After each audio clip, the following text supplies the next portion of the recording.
तो हमारे देश में रोज 26,000 टन प्लास्टिक वेस्ट प्रोड्यूस होता है, जिसका सिर्फ 8% ही है जो रिसाइकल हो पाता है। बाकी जो वेस्ट है वो डंप कर दिया जाता है स्पेशल लोकेशन पे। आपने अपने शहर में देखा होगा कि बहुत बड़े बड़े कूड़े के पहाड़ होते हैं, ये सारा वेस्ट ले जाकर वहीं डंप कर दिया जाता है।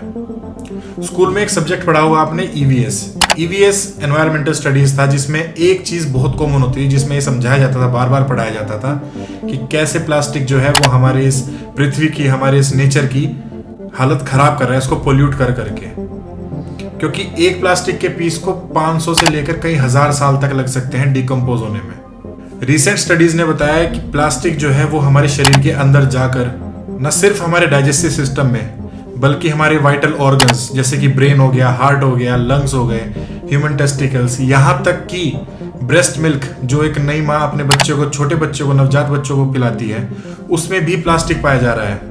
और यही प्लास्टिक कारण बन रहा है बहुत सी खतरनाक बीमारियां जैसे कैंसर और हार्ट स्ट्रोक का। ऐसे प्लास्टिक को कहते हैं नैनो प्लास्टिक या माइक्रो प्लास्टिक। आइए इस वीडियो में समझने की कोशिश करते हैं कि कहाँ से ये प्लास्टिक आ रहा है और कितना ये हानिकारक हो सकता है हमारी सेहत के लिए, और क्या क्या कुछ हम कर सकते हैं इस प्लास्टिक को अवॉइड करने के लिए, जिससे हमारी आगे की जनरेशन जो है वो एक हेल्दी जीवन जी सके। Let's find it out.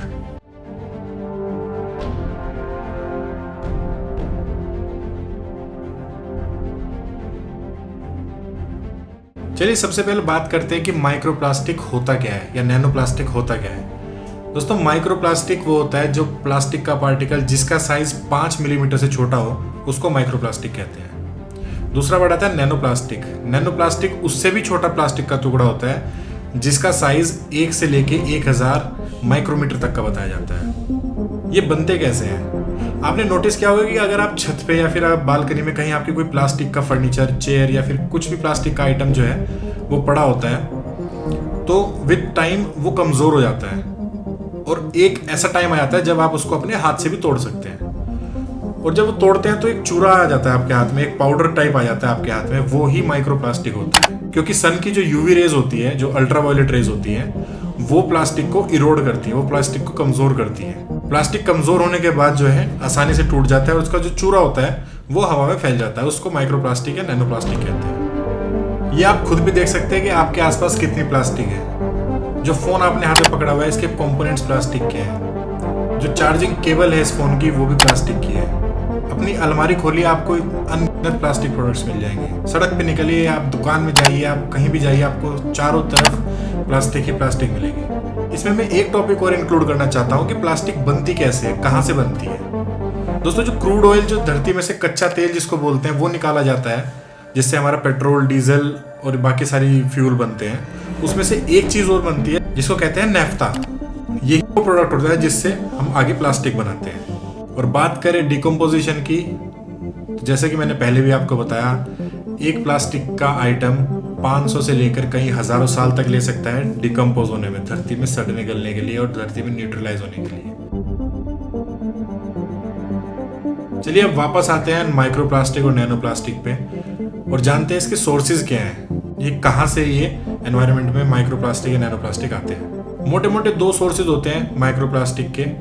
पहला सोर्स होता है कॉस्मेटिक्स, जो आपने स्क्रब यूज करते हो अपने फेस पे, जो उसमें जो दाने दाने आपको फील होते हैं वो प्लास्टिक ही होता है। और ऐसे बहुत सारी कॉस्मेटिक प्रोडक्ट्स होते हैं जिसमें प्लास्टिक यूज की जाती है। सेकंड आता है फाइबर्स। सिंथेटिक फाइबर से जो आपके कपड़े बनते हैं, जो गारमेंट्स बनते हैं, जैसे कि नायलॉन हो गया एक सिंथेटिक फाइबर, उसमें भी माइक्रोप्लास्टिक यूज होता है और उसमें से भी माइक्रोप्लास्टिक बाहर आता है। एक और एग्जांपल आ गया व्हीकल टायर डस्ट। जब हमारी गाड़ियां सड़कों पे चलती हैं तो टायर जो रबड़ से बने होते हैं, तो वो जब घिसते हैं विद टाइम सड़क पे, उसमें से डस्ट प्रोड्यूस होती है जो कि माइक्रोप्लास्टिक के फॉर्म में प्रोड्यूस होती है। ये जो मैंने आपको सोर्सेज बताए, प्राइमरी सोर्सेज, ये 15 से 31% बताया जाता है कि ये 15 से 31% तक जो टोटल माइक्रोप्लास्टिक है उसका 15 से 31% जो है वो यहाँ से आता है। एक और सोर्स होता है सेकेंडरी सोर्स। सेकेंडरी सोर्स में आते हैं जो कि हमें सबसे ज़्यादा ध्यान देना चाहिए, जैसे वाटर बॉटल्स हो गई, हमारी प्लास्टिक की आती हैं सिंगल यूज, स्ट्रॉज हो गए जिससे हम ड्रिंक्स पीते हैं, या फिर प्लास्टिक बैग्स हो गए जिसमें हम सामान लाते हैं। और ये अकाउंट करता है 69 से 81% ऑफ टोटल माइक्रोप्लास्टिक। यानी जितने भी हमारे आसपास माइक्रोप्लास्टिक है उसमें से 69 से 81% माइक्रोप्लास्टिक जो है वो यहीं से आती है। क्योंकि आपने नोटिस किया होगा कि जो मैंने पहली चीज़ें बोली थी वो थोड़ी हार्ड प्लास्टिक से बनी होती हैं, और ये वाली जो मैंने आपको चीज़ें बोली हैं ये सॉफ्ट प्लास्टिक होती है, और इनसे हमारा डायरेक्ट कॉन्टैक्ट भी ज़्यादा रहता है। और ये सेकेंडरी कैटेगरी है जहाँ से ह्यूमंस के अंदर माइक्रोप्लास्टिक्स आते हैं। एक स्टडी के अनुसार फूड प्रोडक्ट्स से जो है वो हमारे अंदर माइक्रोप्लास्टिक बहुत ज़्यादा आते हैं, जिन फूड प्रोडक्ट्स में टैप वाटर, बियर, शुगर और नमक जैसे भी आइटम्स इंक्लूडेड है। एक स्टडी हुई थी, उसके अनुसार एक आदमी 2000 पीसीज ऑफ माइक्रोप्लास्टिक यानी 2000 माइक्रोप्लास्टिक के टुकड़े जो है वो इनहेल कर लेता है सिर्फ सॉल्ट से। जो हमारा नमक आता है, टेबल सॉल्ट जो आता है, उसमें माइक्रोप्लास्टिक ढूंढनी मुश्किल हो जाती है क्योंकि ट्रांसपेरेंट सा ही नमक होता है, व्हाइट कलर का ट्रांसपेरेंट सा, और वैसे ही कलर की माइक्रोप्लास्टिक होती है उसके अंदर मिक्स। दोस्तों फूड सोर्स में जो सबसे कॉमन है वो है सी फूड। जो प्लास्टिक वेस्ट हम वाटर बॉडीज में जो है वो छोड़ देते हैं, जो कि बहुत सी कंट्रीज करते हैं, चाइना जिसमें नंबर 1 पे आता है, पानी को पोल्यूट करते हैं, पानी में प्लास्टिक वेस्ट छोड़ देते हैं, तो जो मछलियाँ होती हैं वो उस प्लास्टिक वेस्ट को खा लेती हैं। छोटे से छोटा ऑर्गेनिज्म जैसे कि जू प्लैंक्टन उस प्लास्टिक को खा सकता है, और बड़े से बड़ा वेल्स तक के अंदर भी प्लास्टिक जो है वो मिली है। मछलियाँ जब पकड़ी जाती हैं खाने के लिए तो उसके थ्रू हमारे पेट में हमारी बॉडी में माइक्रोप्लास्टिक चली जाती है। हालांकि ज़्यादातर माइक्रोप्लास्टिक जो है वो एलिमिनेट हो जाती है हमारी बॉडी से थ्रू यूरिन एंड स्टूल, लेकिन कुछ प्लास्टिक है वो हमारी बॉडी में रह जाती है, और वही सबसे बड़ी खतरे की बात है हमारे लिए। रिसेंट स्टडीज के अनुसार जिसमें सैंपल 45 से लेकर 50 साल तक के लोग लिए गए थे, उनके दिमाग में माइक्रोप्लास्टिक पाई गई है। 0.5% तक माइक्रोप्लास्टिक पाई गई है, यानी 99.5% ब्रेन था और 0.5% प्लास्टिक पाई गई है। अगर इसको हम वेट में देखें तो एक ह्यूमन ब्रेन का एवरेज जो वेट होता है वो 1.5 किलोग्राम्स होता है, यानी 1.5 किलो होता है। उसका 0.5% बैठता है 7.5 ग्राम, यानी एक इंसान के अंदर जो कि 45 से 50 साल का था उस स्टडी में, उसके दिमाग में 7.5 ग्राम तक की प्लास्टिक पाई गई है।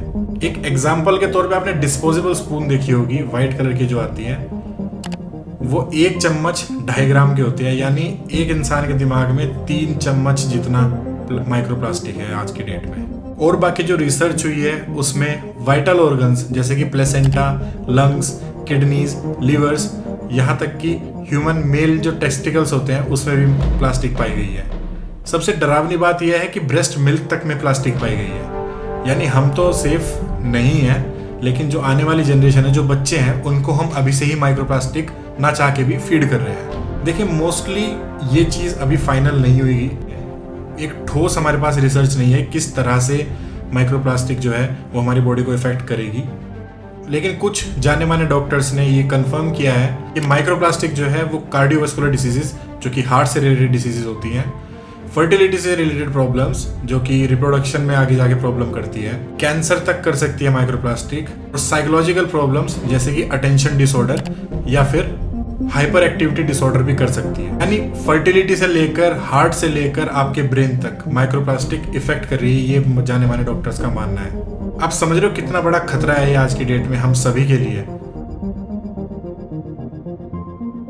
चलिए बात करते हैं अब इस वीडियो के सबसे इम्पोर्टेंट टॉपिक के बारे में, जो कि हम क्या कर सकते हैं, हम क्या स्टेप्स ले सकते हैं जिससे माइक्रोप्लास्टिक का जो यूज़ है वो बहुत कम हो जाए हमारे अंदर, इतना ना हो कि हमको हेल्थ प्रॉब्लम्स हो जाए।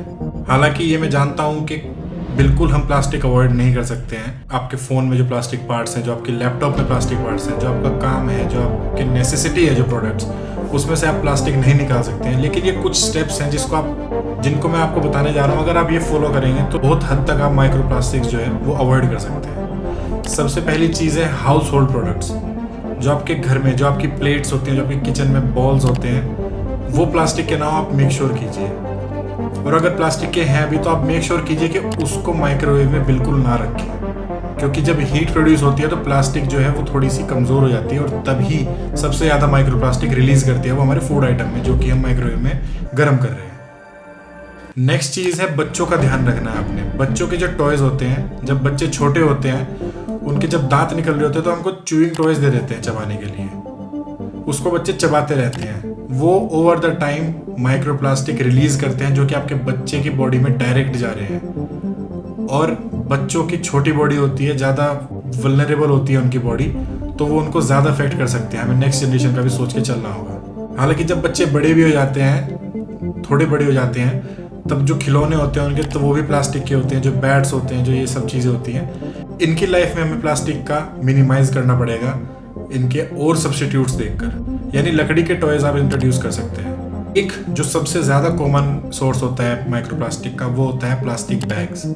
आप बाहर जाते हैं, खाना पैक कराने जाते हैं, तो गरम गरम खाना जो है प्लास्टिक की थैलियों में ही डाला जाता है। यहाँ तक कि जो पैकेज दूध होता है वो भी प्लास्टिक की पॉलिथीन में ही आता है।